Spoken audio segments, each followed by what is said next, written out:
Au mois de mai, cette année, s'est déroulé à Philadelphie, aux États-Unis, le congrès sur les greffes d'organes. Cette réunion a été l'occasion de faire le point sur les prélèvements forcés opérés en Chine. De nombreux experts ont exprimé leur inquiétude sur le fait que le régime chinois vise principalement les pratiquants de Falun Gong. Les défenseurs des droits de l'homme affirment que ceux-ci sont assassinés pour leurs organes. Le 1er mai dernier, à Philadelphie, lors de l'édition 2011 du Congrès américain sur les greffes, un groupe d'experts en transplantation d'organes a exprimé ses inquiétudes au sujet des prélèvements forcés d'organes. Depuis 2006, des allégations selon lesquelles le régime chinois assassine des prisonniers de conscience pour leurs organes sont examinées sur le plan international.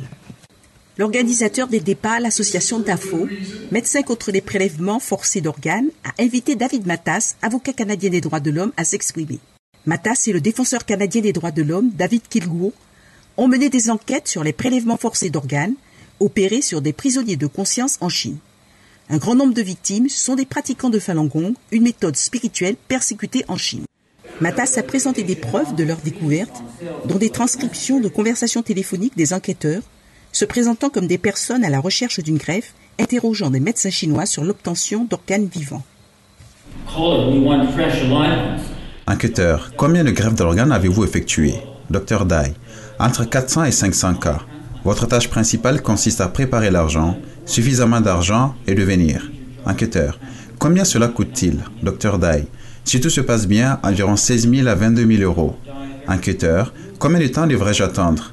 Dr Dai, je dois vérifier votre compatibilité sanguine. Si vous venez, je peux le faire en 1 semaine. Enquêteur, j'ai entendu dire que certains organes provenaient de ceux qui pratiquent Falun Gong, qui sont très sains. Dr Dai, oui, nous en avons. Je ne peux vous parler directement par téléphone. Le docteur Danovich, directeur médical du programme de greffe des reins à l'Université de Los Angeles, Californie, affirme que la communauté internationale des greffes doit faire davantage pour arrêter les prélèvements d'organes sur les prisonniers exécutés. Tout ce que j'ai dit est que si nous ne faisons rien, nous devrons en partager la culpabilité. De nombreux experts médicaux qui ont assisté à la table ronde ont condamné le régime chinois. C'est très similaire à l'Allemagne nazie lors de la Seconde Guerre mondiale. Je pense que c'est atroce. Je pense que le monde doit vraiment se réveiller. Tout le monde a compris un problème important.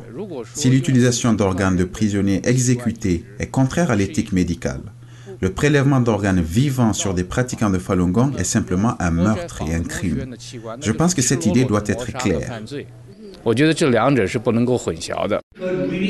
Lors de la discussion, des entreprises pharmaceutiques internationales ont également été invitées à prendre leurs responsabilités en empêchant les tests de médicaments sur les patients ayant reçu des organes de sources non identifiées en Chine.